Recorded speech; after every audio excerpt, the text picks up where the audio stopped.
Before we begin, let me tell you this. Sometimes silence holds the loudest truths. Sometimes a smile hides years of betrayal. And sometimes a woman reaches her limit in the quietest way imaginable. What happens when the one who gave everything decides to take everything back? Stay until the end. And don't forget to subscribe and tell me in the comments, where are you watching from? They say you don't notice the moment something ends. Not when it ends quietly. It doesn't explode. It fades. A soft dying out, like the last flicker of a candle before the dark takes over. That's what my marriage felt like. A year ceremony of slow extinction. My name is Carolyn Whitaker. I'm years old, mother of 2, and wife, at least in legal terms, to a man I barely recognize anymore. I live in a modest colonial-style home in a quiet suburb just outside Charlotte, North Carolina. The kind of neighborhood with hedges trimmed like puzzle pieces and smiling neighbors you never really know. From the outside, we look picture perfect, but the truth is buried so deep under the silence, even I forgot where it started. It was the first night of summer break. We were supposed to celebrate. The house was filled with the scent of my homemade meatloaf, and I even lit candles, like I used to in the early years. But Richard barely looked up from his phone, and when he finally did, he set down his fork, wiped his mouth, and said with a smirk that didn't match his tone, "You're just not fun anymore, Carolyn. I don't even know who I'm married to."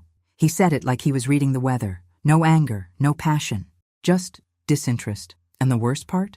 Our grown kids didn't even blink. Daniel laughed awkwardly, his eyes glued to the sports highlights on his phone. Emily raised an eyebrow, sipping her soda, then changed the subject to her new Pilates instructor. I sat there, in that candle-lit kitchen I'd scrubbed clean, and realized no one saw me anymore. Not really.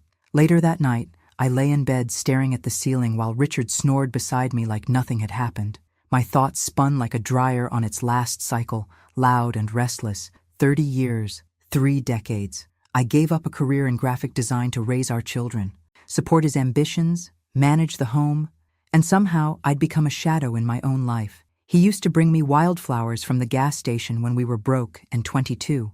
Now he barely remembered my birthday. I tried to make excuses. Maybe he was stressed. Maybe I was the one who changed. But deep down, something felt rotten, like a fruit you don't want to bite, even though it still looks whole on the outside. The next morning, he left early for a work meeting, but I saw the text flash across his screen before he left the room. A woman's name, a heart emoji. I didn't confront him. Not yet. I just watched, observed. And the more I paid attention, the more I saw it. The distance, the lies, the way he flinched when I touched his arm. I started to smell another perfume on his collars, catch glimpses of unfamiliar earrings in the laundry, receipts from expensive dinners I hadn't been invited to. I wasn't stupid. I was just tired of pretending to be. But it wasn't just him. It was all of them. My own children treated me like I was made of wallpaper. Decorative, quiet, easy to ignore. They came home when they needed money, advice, or a shoulder to cry on. But not once did they ask how I was doing. Not once. So I stopped asking too. One night, after they'd all gone to bed, I stood alone in the kitchen. The hum of the refrigerator was the only sound. I poured myself a glass of wine, opened an old photo album, and flipped through the years. There we were, smiling, arms around each other. New babies, birthdays, road trips, all that life, all those memories. But behind every photo, I saw the moment it started to fade. That night, I made a decision. If no one would notice my pain, I'd make sure they'd remember my absence. Not in violence, not in fury, but with the quiet strength of someone who had nothing left to lose. Because sometimes, when a woman breaks, she doesn't scream. She plans, and I had just started planning. I didn't need confirmation. I already knew. But still, there's something about betrayal that burns differently when you catch it in full color. It was a Tuesday afternoon when I followed my instincts instead of dismissing them. Richard had been more careful lately, or maybe just more detached. Either way, something had shifted. He was getting dressed more often without me seeing, coming home late, texting in the garage, and suddenly his cologne smelled too strong, like he was trying to cover something. So I did what I never imagined myself doing. I looked through his coat pocket when he left for work. Not his phone, just his coat. I told myself I'd feel better if I didn't find anything, but there it was, A folded receipt from a boutique hotel in Asheville. A 2-night stay, suite upgrade, champagne add-on. I hadn't been to Asheville in 5 years. The date on the receipt? Last weekend. I sat on the edge of our bed and held the receipt like it was a confession letter. I didn't cry, I didn't scream, I just stared at it, feeling something inside me harden. Not break, harden. That was the moment I started to detach. Over the next few days, I paid closer attention. When he left for work, I checked our shared calendar. He had no appointments scheduled. When he told me he had an out-of-town meeting, I followed the GPS history on our shared car, something I hadn't realized was even accessible before. He hadn't been to work. He had driven 2 hours away to meet someone. And not once did he call to check on me. Not once did he lie convincingly. He didn't even try. It was as if I had become so invisible, he forgot I could still see. What hurt most wasn't the infidelity. It was the ease with which he discarded me. Like I was a pair of old house slippers he could just replace. There had been a time when he couldn't go an hour without holding my hand in public. Now he couldn't look me in the eye without blinking away guilt. And my children? Oblivious. I tried to hint at things. Emily rolled her eyes and said, "Mom, you overthink everything." Daniel told me to relax, that Dad's just stressed. They defended him. They dismissed me. And that was the moment I realized I was completely, utterly alone inside my own family. I kept every receipt I found, every suspicious timestamp. I made copies of everything, not out of rage, but out of necessity.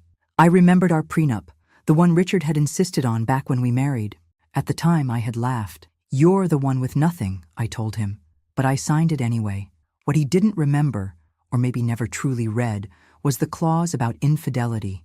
If he ever cheated, I got everything. The house, the savings, the car. He laughed back then, confident he'd never betray me. I never thought I'd need that clause, until now. I began moving like a ghost through my own home, documenting, recording, watching. I stopped making small talk. I stopped cooking his favorite meals. I went to bed early and woke up before everyone else. I wasn't angry. I was focused. He noticed something was different. One evening, he asked if I was okay. I looked at him, long and quiet. I smiled and lied. "I'm just tired." Tired wasn't even the half of it. I was exhausted from giving so much of myself for so many years, only to be pushed to the side like I never mattered. The woman he once loved had been replaced by a stranger in his eyes. A stranger he didn't bother to rediscover.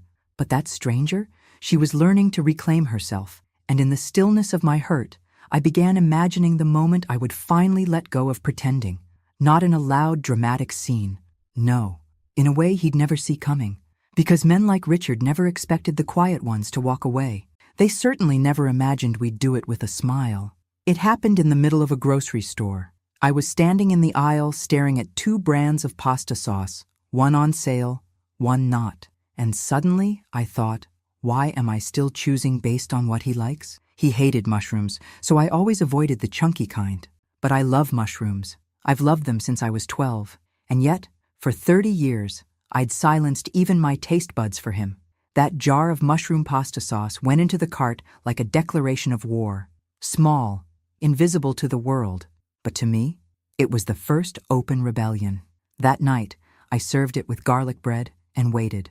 Richard walked in, loosened his tie, and sat down across from me without a word. Took a bite, stopped mid-chew. "You know I don't like mushrooms." I smiled. "I know." He stared at me, confused, but didn't say another word. I watched him eat every bite. I had already started researching flights. Cheap ones, one-way tickets. I chose Cartagena for a reason.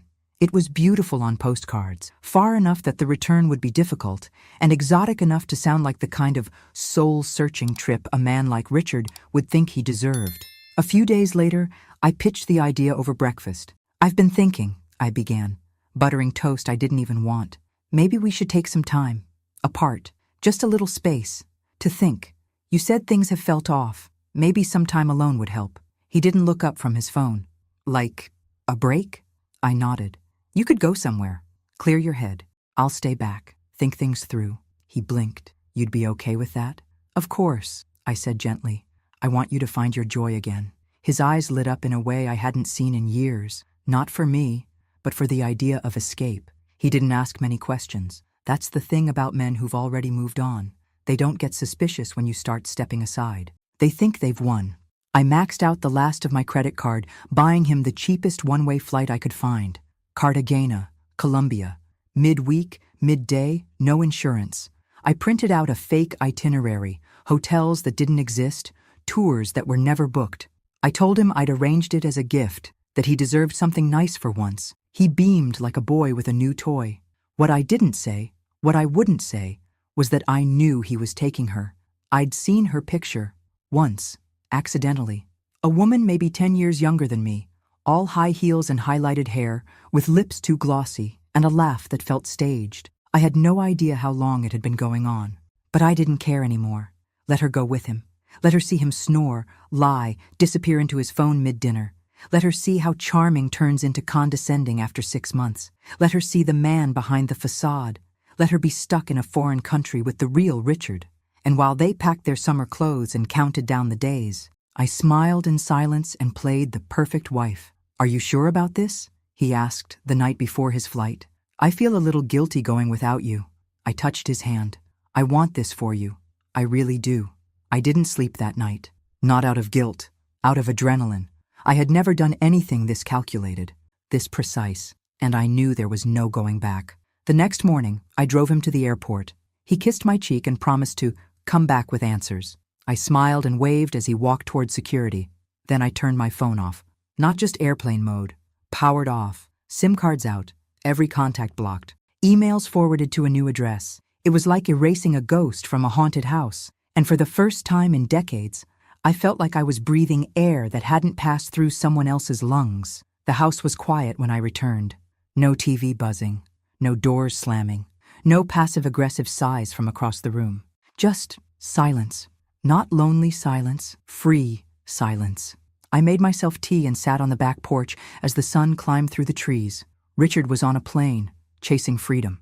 And he had no idea he was flying straight into a trap of his own making. Let the games begin. There's something deeply satisfying about knowing exactly what's coming and watching someone walk straight into it, clueless. Richard texted once during his layover, something bland like, "Almost there. Thanks again, sweetheart. Sweetheart." The word made my stomach turn. I didn't reply. I imagined him checking his phone again and again, wondering if the Wi-Fi was glitching. By the time he landed in Cartagena, I had already poured myself a glass of wine, put my feet up, and turned off every possible way he could reach me. He didn't know it yet, but his trip had already started to unravel. I could picture it all unfolding. Him walking through customs, his usual arrogance leading the way. The sun blazing down on that high-dollar button-up he wore for travel days. Probably thinking how spontaneous and exciting this trip made him feel. Like he was a man still full of life, not some aging executive cheating on his wife. But Cartagena wasn't waiting with open arms.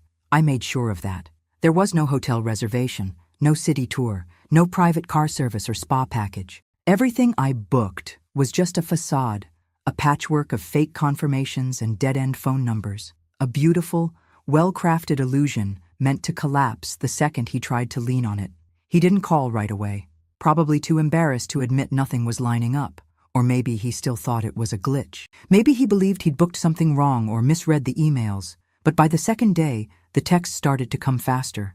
"Hey, I think something's wrong with the hotel booking. Carolyn, can you check the confirmation email?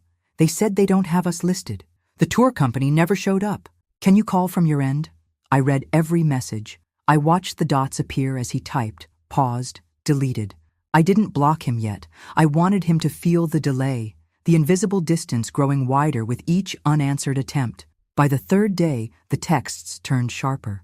"Carolyn, this isn't funny. Where the hell are you? I'm stranded here. You're seriously not going to answer me." And then came the moment I'd been waiting for. The name. He accidentally included her in a message meant for me. "Maya's really upset. She thinks I lied. Are you seriously doing this?" Maya. So that was her name, and she was there with him, probably standing over his shoulder while he tapped out messages with his thumbs, trying to keep control of a situation slipping through his fingers. I imagined her face when she realized they didn't have a place to stay, that the hotel didn't exist, that their romantic getaway had turned into a logistical nightmare. I imagined the looks exchanged between them, the blame starting to bloom, the cracks widening, He thought he was escaping the dullness of marriage. Instead, I gave him something he'd never forget. I blocked his number that evening. The next morning, I received an email from a mutual friend, Greg, a former colleague of Richard's. The subject line said, "Can you help him?" I didn't open it.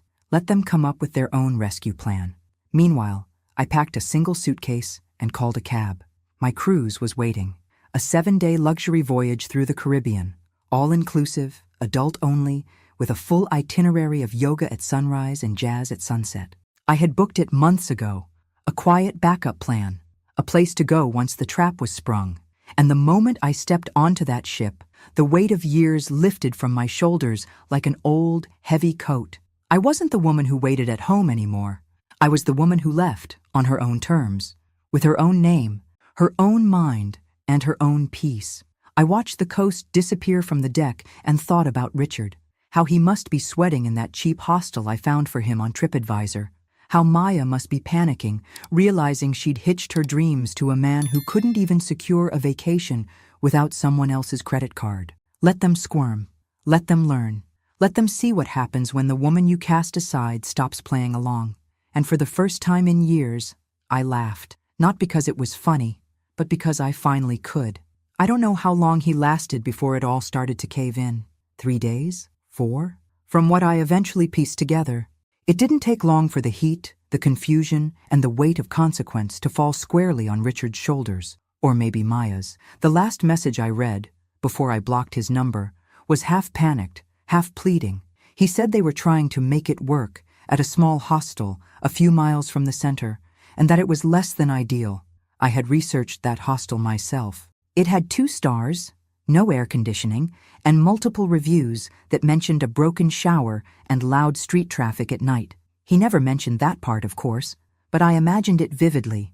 No luxury breakfast, no sea view, no champagne-soaked nights, just 2 people sweating in a windowless room, each blaming the other more with every passing hour. And while Richard and Maya scrambled to understand what had happened, I ordered a second mimosa by the pool deck and watched the ocean glitter like diamonds around me. I wasn't thinking of revenge. This wasn't revenge. It was education. It was experience. It was the lesson no one had ever thought I'd be bold enough to teach. Some people think suffering is screaming, slamming doors, setting things on fire. Mine was silence. On the 4th day of my cruise, just before dinner, I overheard a man on his phone arguing in Spanish on the deck behind me. His voice rose, emotional and sharp, and though I didn't understand all of it, one word caught my ear clearly. Gringa, white woman. It made me wonder if Maya had left already. And later, that evening, I found out she had. It came from an unexpected place. My daughter, Emily. She texted me while I was halfway through a seafood risotto in the formal dining room. "Dad's been trying to get a hold of you. Something about being stranded? Did you actually send him to Colombia?" I let the message sit for a while before answering. Then I wrote, "I thought a break would do him good." Her reply came fast. "Mom, he says she left him. He's out of money. He said he's sleeping in some horrible place. You have to at least talk to him." That was the moment I knew Maya had cracked, and I felt it, the cruel, quiet satisfaction of justice finally unfolding. I never asked why she left. I didn't care. Maybe she saw him begging friends for money through WhatsApp. Maybe he yelled at her one too many times. Maybe she realized that excitement fades faster when you're surrounded by discomfort. Whatever it was, she was gone. And Richard? He was stranded, humiliated, broke, and alone. I finished my dinner, ordered dessert, and sent one final message before turning off my phone again. He took the trip he asked for. I just helped him pack. The ship pulled into a private island the next day. I swam for the first time in years, let the salt water soak my hair, my skin, my clothes. I floated on my back and looked at the sky with nothing but wind and clouds above me. And all I could think was, I was finally free of him. But I wasn't done yet, because when he got back, if he ever got back, he'd learn the final part of this lesson, and it would hit even harder than sleeping on a roach-infested hostel cot. It would come wrapped in cardboard, sitting on a driveway, under a sky that didn't care what you used to be. And I would not be there to soften the blow. The ocean has a way of washing things clean, not just your skin, but your soul. That week at sea was more than a vacation. It was a resurrection. Every morning, I woke with the sun pouring through the balcony windows of my cabin, kissed by the salty breeze and the distant sound of waves slapping against the hull. I stopped setting alarms. I stopped worrying about emails. I stopped wondering what Richard was doing, or how uncomfortable his cot was, or if Maya had truly left him or just threatened to. I didn't need to know anymore, because I was finally living in a world where his actions no longer dictated the temperature of my day. The first time someone called me ma'am on the ship, I didn't flinch. Usually it made me feel old, dismissed. But this time, I wore it like armor. I was no longer shrinking under the weight of time. I was expanding, stretching into space I had forgotten belonged to me. At the open deck lounge, I met other women, all older than me, some divorced, some widowed, all tired of carrying the invisible weight of everyone else's expectations. We shared drinks and laughter, traded stories that were both heartbreaking and healing. There was Margaret from Chicago, who left her husband after years when she found a second phone hidden in the closet. Janine from Oregon, whose daughter stopped talking to her when she refused to co-sign on another credit card. Teresa, a retired nurse who came on the cruise alone after her husband died, and discovered she liked herself more than she ever did when he was alive.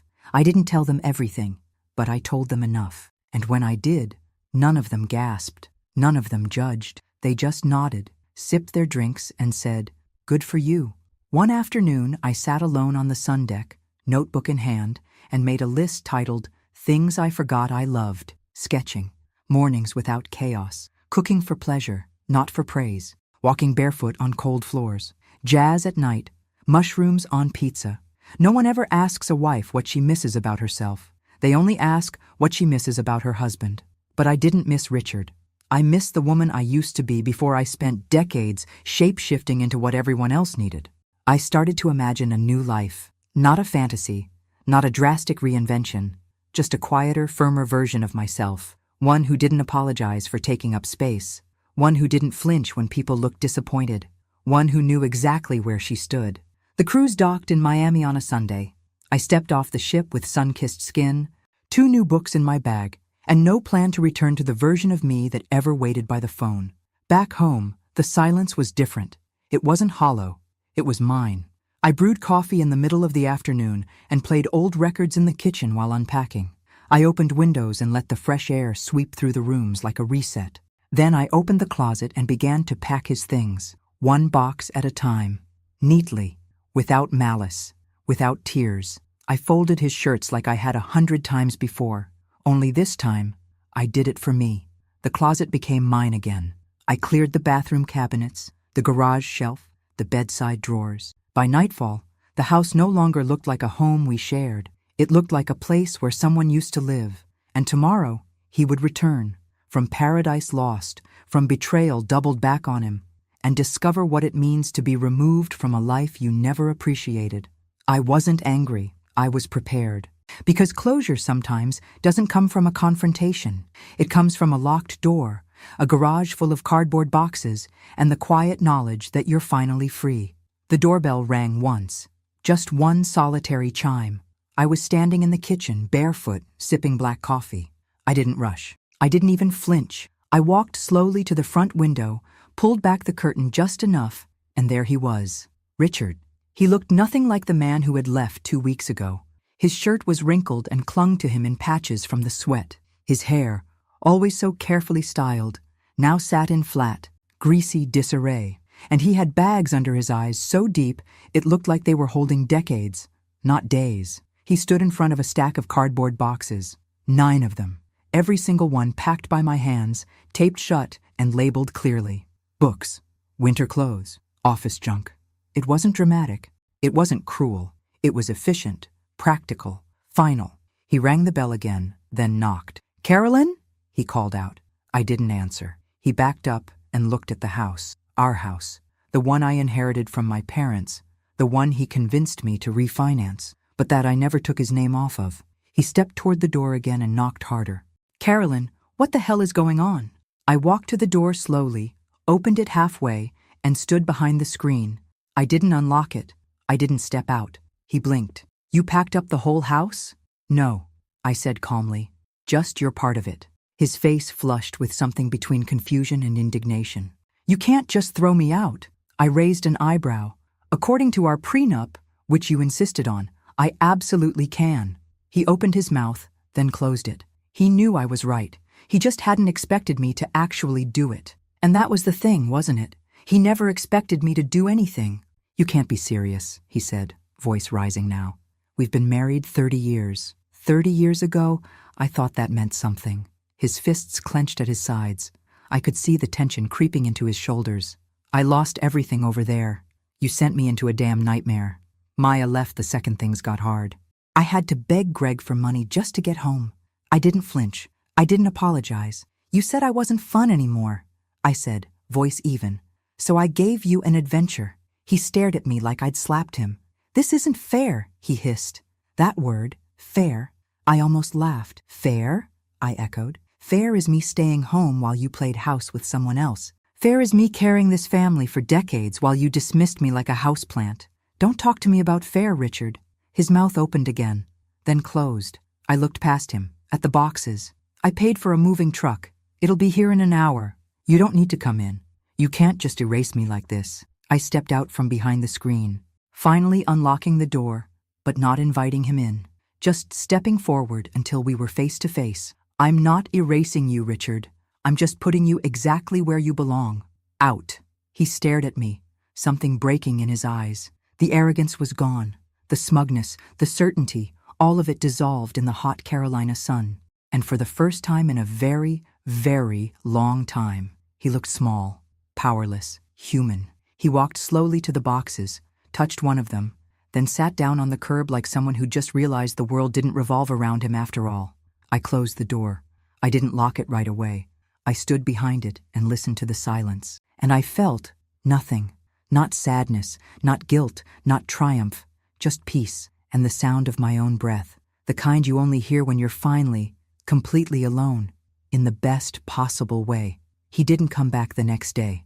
Or the day after that. I imagine it took a while to find somewhere to go.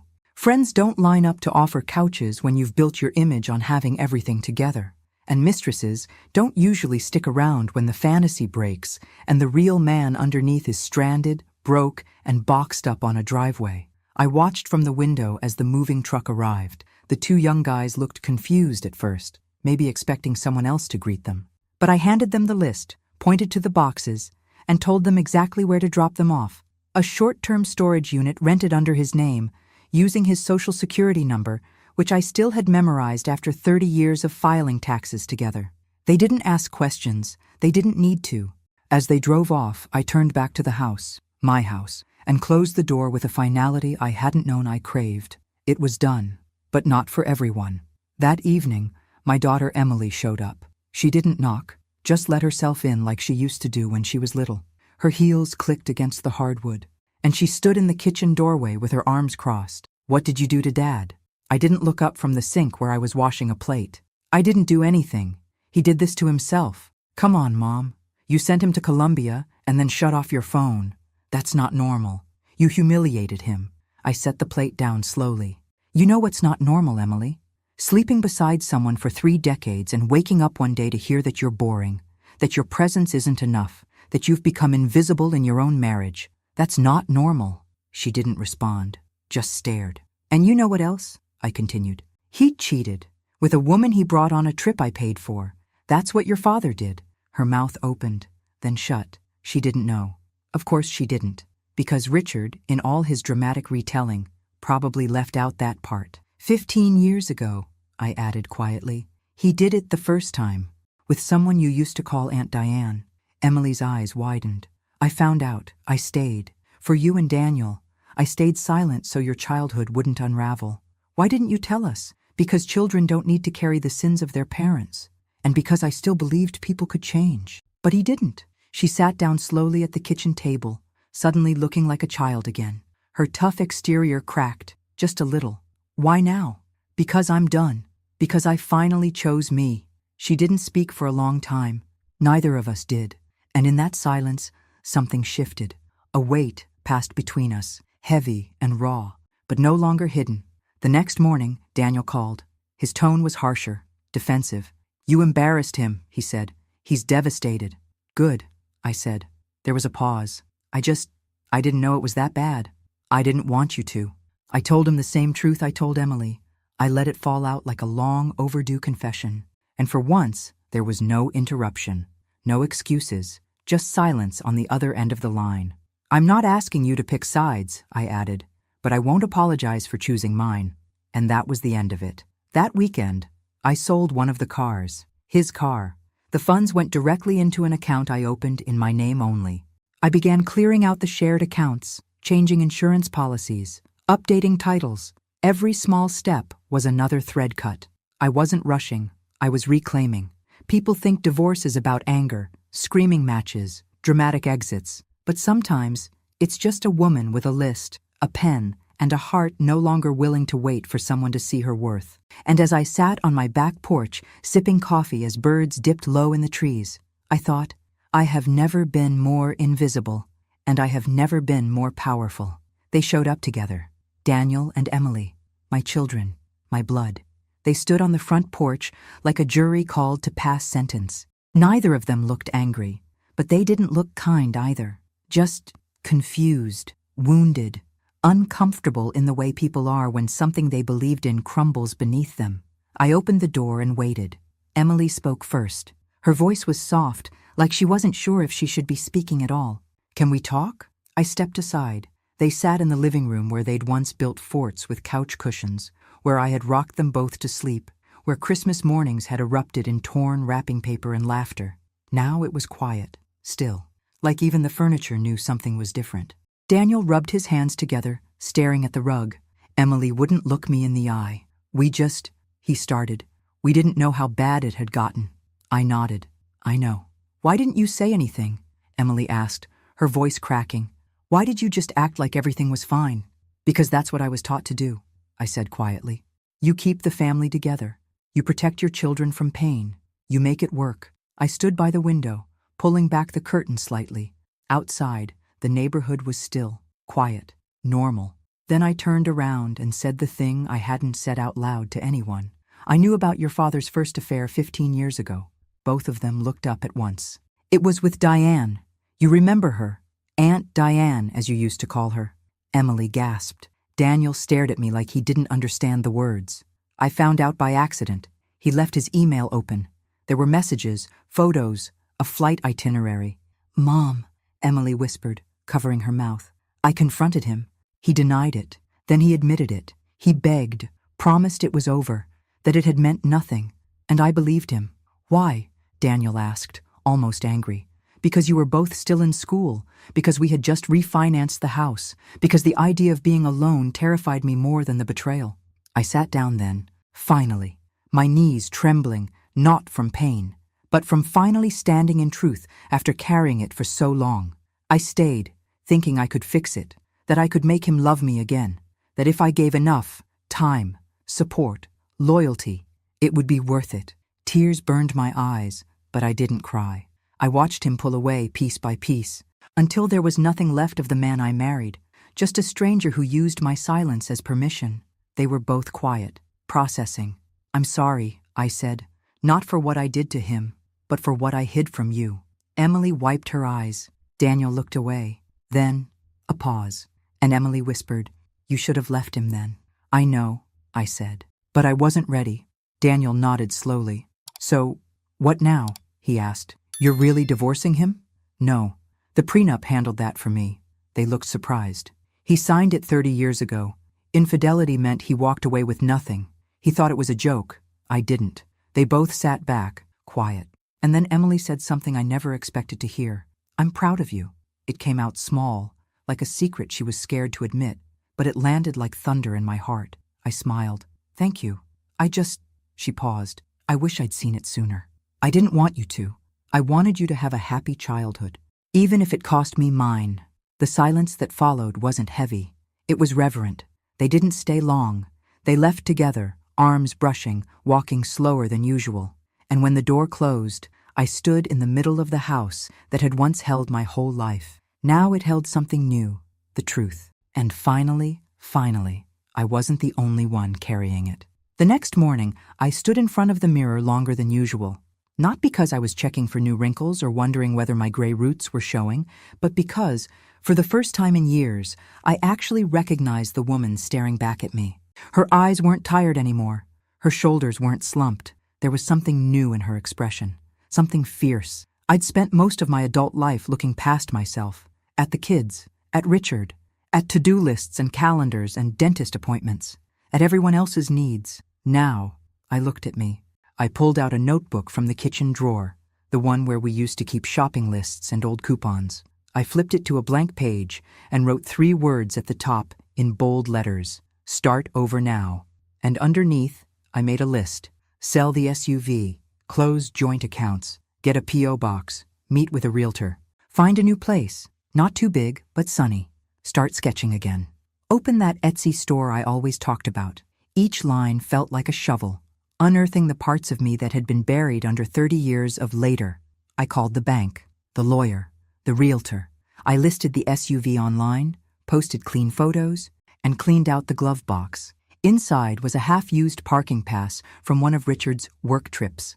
I smiled and tossed it in the trash. That afternoon, I visited the small strip of shops downtown, the ones I used to walk past every Saturday, but never entered because Richard hated small business prices.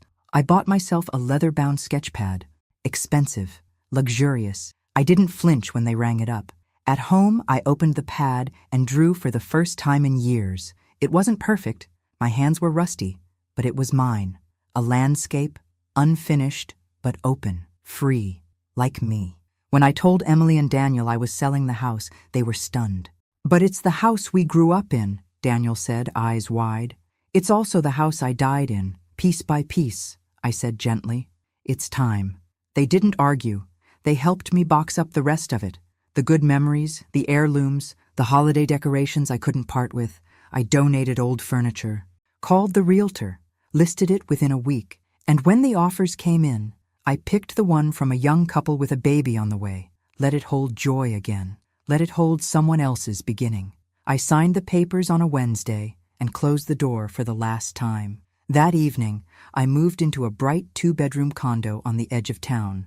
It had a balcony that overlooked a park, light that spilled across the hardwood floors in the morning, and a tiny spare room I turned into a studio. It wasn't a mansion. It wasn't a status symbol. It was freedom. My phone buzzed the first night. "Richard, please just talk to me." I didn't respond. I stared out at the stars from my new balcony and whispered into the night, "You had your chance." Because the truth was, I had begged for years, for attention, for affection, for kindness. And now that I was gone, he finally heard me. But I wasn't speaking to him anymore. I was speaking to myself. And for the first time, I was listening. I was unpacking the last box, the one labeled Carolyn's desk, full of old journals, pens, paper clips, and faded thank you cards, when I heard the knock. It was soft, hesitant, not like the way Richard used to knock, not when he thought he owned the space behind the door. I knew it was him before I even looked through the peephole. He stood there in a wrinkled blue button-down, holding nothing. His hands were empty. So was his face, stripped of arrogance, charm, everything he'd ever used as armor. "Carolyn," he said when I opened the door. I didn't invite him in. He didn't expect to be. "I found your new place," he added, glancing at the number on the door. "Emily told me. I asked her not to, but she thought you might want to hear me out." I leaned against the frame, arms crossed. "You shouldn't have come. I know." He looked smaller than the last time I saw him. Not in stature, but in presence. Like he'd been weathered. Like the world had finally caught up to him and started collecting the debt. He ran a hand through his hair, which was grayer than I remembered. "I came to say I'm sorry." Silence. I was a coward. A selfish, blind, pathetic coward. Still, I said nothing. I didn't see what I had. And I thought I could replace what I lost with something shiny and easy. But the truth is, nothing I ever had with anyone else came close to what I ruined with you. I let his words sit there. I didn't soften. I didn't lean in. Because while he had been breaking me down one day at a time, I had rebuilt myself. "I know I don't deserve anything from you," he continued. "Not forgiveness, not sympathy, but I needed to face you. I needed to see your eyes and know you heard it." I finally spoke. "You left a long time ago, Richard. This isn't about Cartagena, or Maya, or the hotel that didn't exist. This is about every silent dinner, every ignored moment, every time you looked past me like I was furniture. He lowered his eyes. I know. And I let you, I continued. I let you shrink me. I let myself disappear. He started to speak, but I stopped him. But not anymore. I stepped out onto the balcony and motioned to the view. Trees, kids playing in the park, dogs barking somewhere in the distance. This is my space now. My life. He looked at me, really looked at me. You're glowing, he said. I nodded. That's what happens when you stop watering dead plants. He smiled faintly. It wasn't sarcastic. It was sad. Real. I don't have a home, he said quietly. That's not my problem anymore. He nodded, swallowed hard. I'll go now. I didn't stop him. He walked down the hall slowly, like he didn't know where to go next, and maybe he didn't. I closed the door behind him. No tears came, no regrets, just a calm, steady stillness, the kind you only get when the past stops knocking. There are mornings when the light pours in just right, and for a second, everything is still. No buzzing phones, no expectations, no tension humming beneath the surface of a too-quiet breakfast table. Just the breeze, the warmth, the smell of fresh coffee drifting from the kitchen. I live for those mornings now. My name is still Carolyn Whitaker, but I've changed in every way that matters. After Richard left my doorway that night, I didn't hear from him again, at least not directly. Emily said he was staying with a college friend across town, trying to get back on his feet. Daniel mentioned he'd picked up part-time work consulting for small firms, but neither of them pushed me. Not anymore. They saw the lines in the sand. They saw the woman I'd become, and more importantly, they respected her. In the months since, I sold the last of our joint possessions, finalized the separation of all legal and financial ties, and invested in something I never thought I'd have again. Myself. I opened that online store, Sketch and Soul. It's small, but it's mine. People order prints of my drawings, landscapes, abstract emotion pieces, scenes from memory. Each one carries a piece of the quiet, powerful shift that saved me. And once a week, I teach an art class at the local community center. Women show up, older, younger, some heartbroken, some just tired, and we sit in a circle, sketching, shading, telling stories between pencil strokes. We don't always talk about what we've lost, but sometimes healing isn't loud. Sometimes it's a shared silence between people who finally decided to choose themselves. I still walk through the park most mornings. There's an oak tree by the path with a bench beneath it. I sit there with a thermos of coffee and watch the joggers go by. Kids chase each other, dogs bark at squirrels, and the world spins on, lighter, cleaner. One day, a letter came in the mail. Handwritten. No return address, but I knew the handwriting. It was short. Carolyn, I hope you're happy. I hope you found peace. I never really knew how much damage I caused until I had to sit with it in silence. And I finally understand that the silence you gave me was louder than anything you could have said. I'm sorry for everything, and thank you for setting me free too. Richard. I folded it neatly and slid it into the back of my sketch pad, not because I needed to keep it, but because it was the final chapter, the end of the story I'd never asked to write, but wrote anyway. A woman doesn't always get her justice in courtrooms or public apologies. Sometimes, she gets it in the quiet decision to choose herself after decades of being everyone else's anchor. And when she finally releases the weight of what she was never meant to carry, something remarkable happens. She floats. I sit here now, on my balcony, watching the sun disappear behind the trees, sketchbook on my lap, pencil in hand, and for the first time in my life, I don't need anyone to see me, because I see myself, and I love the view. Thanks for listening. Don't forget to subscribe and feel free to share your story in the comments. Your voice matters.